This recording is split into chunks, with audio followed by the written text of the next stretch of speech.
Good morning students. BEd class first year paper number second contemporary India and education में आपको पढ़ा रही हूँ। Myself Monica madam. और सबसे पहले हम थोड़ा सा सिलेबस के बारे में डिस्कस करेंगे कि आपके कंटेंट कोर्स कंटेंट कौन कौन से हैं ताकि हम इजीली उनको कर सकें। सबसे पहले आपके हैं 4 यूनिट्स, 4 यूनिट्स बनेंगी और 4 यूनिट आपके 80 मार्क्स की थ्योरी आएगी। 100 मार्क्स का पेपर है लेकिन 20 मार्क्स के आपके इंटरनल हैं, प्रैक्टिकल्स होंगे और 80 मार्क्स की थ्योरी है। फर्स्ट यूनिट में आपके है constitution of India and education के बारे में। इसमें क्या है, इसमें आर्टिकल्स, राइट एंड ड्यूटीज़ के बारे में बताया हुआ है, directive principles of state policies के बारे में है, राइट टू एजुकेशन 2009 का जो एक्ट है आरटीई उसके बारे में आपको डीपली बताया जाएगा। और जो सेकंड यूनिट का पोर्शन है उसमें है review of education commissions and policies in India. इसमें आपकी जितने भी जैसे एडम मैकाले, वुड का डिस्पैच लेटर, इसके बारे में है। जितने फॉरेनर एजुकेशन से रिलेटेड इंडिया में आकर उन्होंने जितना भी सर्वे किया और वहाँ जाकर रिपोर्ट पेश की कि भारत में शिक्षा की कितनी ज़रूरत है या फिर किस प्रकार के सजेशंस दिए जाएं कि एक उच्चतम स्तर एजुकेशन का पाया जा सके। और साथ में नेशनल पॉलिसी 1986 के बारे में, 2005 का नेशनल करिकुलम फ्रेमवर्क, उसके ऑब्जेक्टिव नीड्स, इसके बारे में डीपली बताया गया है। थर्ड यूनिट है जो आपकी, वो है contemporary issues in Indian education में। इश्यूज़ हैं जितने भी आपकी जितने एलिमेंट्री एजुकेशन से रिलेटेड सजेशंस आई हैं या पॉलिसीज़ आई है, जैसे कि एमडीएम, एसएसए, सर्व शिक्षा अभियान, आरएमएसए, जैसे कि राष्ट्रीय माध्यमिक शिक्षा अभियान, और ग्लोबलाइजेशन एजुकेशन का डिबेट्स हैं, कॉमन स्कूल सिस्टम्स है, 3 लैंग्वेज फार्मूलाज हैं, और जितने भी कॉन्सेप्ट एडवांटेज और डिसएडवांटेज हैं उसके बारे में है। Contemporary issue in Indian education के बारे में, ये यूनिट थर्ड है आपकी। और यूनिट फोर्थ में आपके हैं emerging concerns of Indian society and education. हाँ जी, फोर्थ यूनिट है आपकी emerging concerns of Indian society and education. इसमें inequalities, democracy and education, culture and education, reservation policies, role of teacher universal education में, education for technological empowerment, इसके बारे में आपको डीपली बताया गया है। और फर्स्ट क्वेश्चन आपका जो क्वेश्चन पेपर है, जो फ्रेमवर्क आता है, फर्स्ट क्वेश्चन आपको अटैम्प्ट करना कंपलसरी होता है, बाकी ऑप्शनल आते हैं क्वेश्चंस आपके। तो आप इस प्रकार से यूनिट वाइज अपना क्वेश्चंस करेंगे। और इम्पोर्टेंट टॉपिक की वीडियोस हैं जो रिकॉर्डिंग ऑडियो मैं आपके पास भेजती रहूँगी और आप उसको ध्यान से सुनना और अपनी बुक में से उनको करना। और ये हमारा सिलेबस कवर होता है। सबसे पहले हम जो स्टार्ट करेंगे टॉपिक अपना यूनिट सेकंड से करेंगे, हम review of education policies, review of education commissions और पॉलिसीज़ के बारे में करेंगे। ठीक है, इसमें हम सबसे पहले आपका एडम मैकाले का भी करेंगे, लेकिन हम सबसे पहले आपका वुड का डिस्पैच लेटर के बारे में मैं आपको बताती हूँ कि वुड का डिस्पैच लेटर क्या रहा, क्या एक डिटेल्ड या शॉर्ट नोट है। ये इम्पोर्टेंट भी है और काफ़ी बार आता है।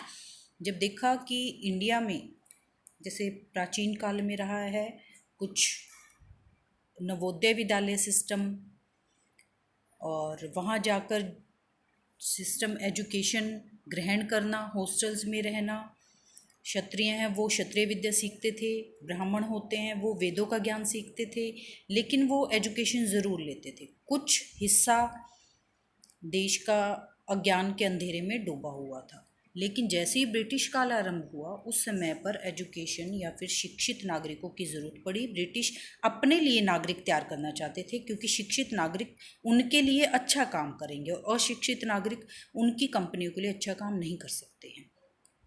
उन्होंने अंग्रेजी भाषा पर भी काफ़ी ध्यान दिया। एक धार्मिक विचारधारा रखी कि हाँ क्रिश्चियंस बनाया जाए इनको, और बाइबल हर स्कूल में या फिर विद्यालय में ज़रूर से ज़रूर रखी जाए। एडम और मैकाले है जो इन्होंने काफ़ी अंग्रेजी भाषा पर जोर दिया, बाइबल पर भी जोर दिया, और नित्यानंद का सिद्धांत भी एक प्रतिपादित किया था जिसको बाद में नकार दिया गया।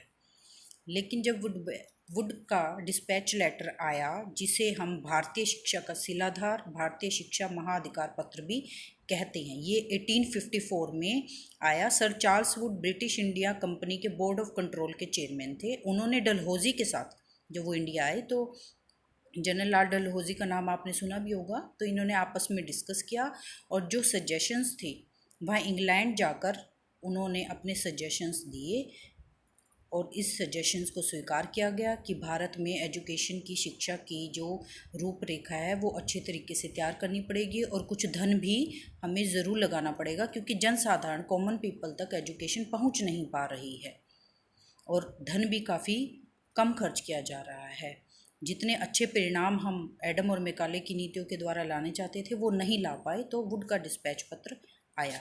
इसके जो मोटिव या लक्ष्य थे, उनके लक्ष्य थे कि भारतीयों को पाश्चात्य ज्ञान से प्रकाशित करवाना, भारतवासियों को कंपनी के कार्यालयों, कारखानों में कार्य करने के लिए निपुणताएं विकसित करना, उनकी बौद्धिक क्षमता का विकास करना, उद्यमशील व जनसेवक उपलब्ध करवाना, जो खुद के लिए था। इनकी प्रमुख सिफारिशें या फिर रिकमेंडेशंस क्या थी? शिक्षा का उद्देश्य, यानी कि ये शिक्षित करना चाहते थे भारतवासियों को, लेकिन वो शिक्षा ये खुद के लिए चाहते थे कि ये शिक्षित भारतीय नागरिक हमारी कंपनियों के लिए ही काम करें। पाठ्य विषय वस्तु, ये प्राच्य भाषाओं संस्कृत और अरबी को महत्व तो दिया गया साथ में, लेकिन अंग्रेजी को साथ लेकर चले।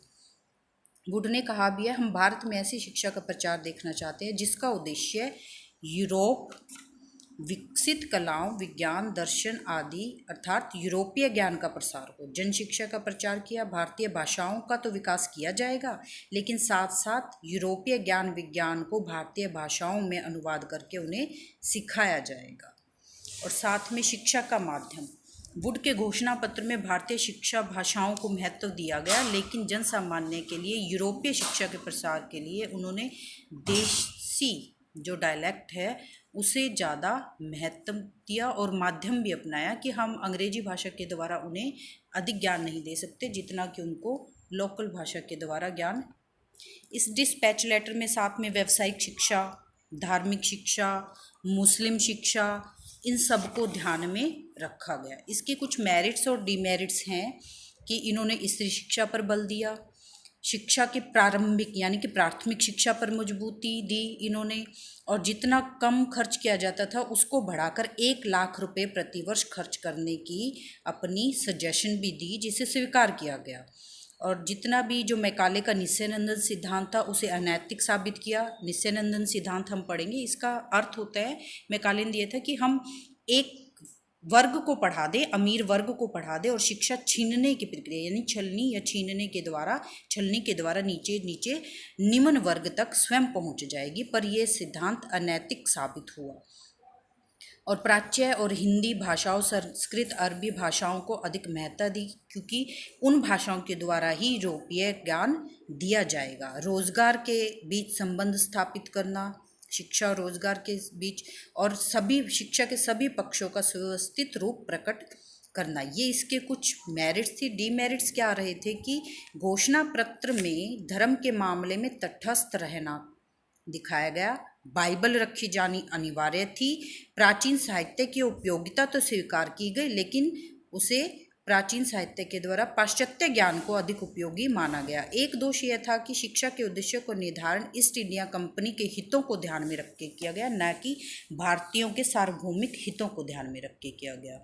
और इसमें लंदन विश्वविद्यालय को फुल कहते हैं कि एक आदर्श रॉयल मॉडल मानकर सामने रखा गया, और साथ में उसके बाद बंगाल, कलकत्ता और मुंबई में स्थापित की गई यूनिवर्सिटीज़। इसके भारतीय शिक्षा पर काफ़ी प्रभाव पड़े, काफ़ी शिक्षा विभागों की स्थापना की गई, यूनिवर्सिटीज़, विद्यालय, विश्वविद्यालय स्थापित किए गए, कॉलेजों की स्थापना शुरू की गई, प्राथमिक शिक्षा पर बल दिया गया और शिक्षा की व्यवस्था का पूर्ण उत्तरदायित्व सरकार ने अपने अंडर लिया। माध्यमिक और उच्च शिक्षा संस्थानों को भी स्थान दिया गया। इसके कुछ दीर्घकालीन प्रभाव भी रहे थे। वुड का डिस्पैच लेटर शिक्षा राज्य के नियंत्रण में, यानी कि जब वुड का डिस्पैच लेटर आया तो शिक्षा राज्य के नियंत्रण में आ गई। सरकार का उत्तरदायित्व बनता है कि प्राथमिक शिक्षा को सभी भारतीयों के लिए सार्वभौमिक करे। शिक्षा का संगठन विभिन्न स्तरों पर आया। प्राथमिक, माध्यमिक और उच्च शिक्षा को विभिन्न वर्गों में विभाजित किया गया और उनकी आयु यानी एज और मेंटल लेवल को ध्यान में रखकर, आयु या मानसिक योग्यता को ध्यान में रखकर शिक्षा और करिकुलम को निर्धारित किया गया।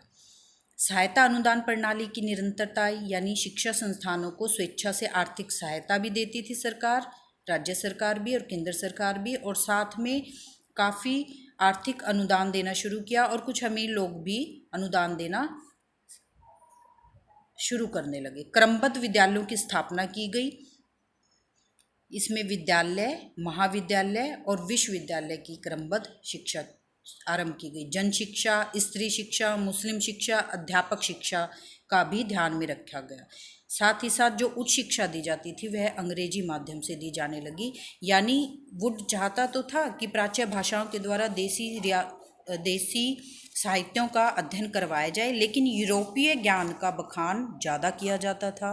अंग्रेजी को महत्ता ज़्यादा दी गई, बाइबल को भी ज़्यादा महत्ता दी गई, क्योंकि अनिवार्य कर दिया गया था हर स्कूल के लिए, जो कि एक सही नहीं था। लेकिन यह फिर भी वुड का हमारा डिस्पैच लेटर काफ़ी हद तक सफल रहा, क्योंकि इसने भारतीय हितों को कुछ हद तक ध्यान में रखा, अकॉर्डिंग टू एडम और मैकाले की।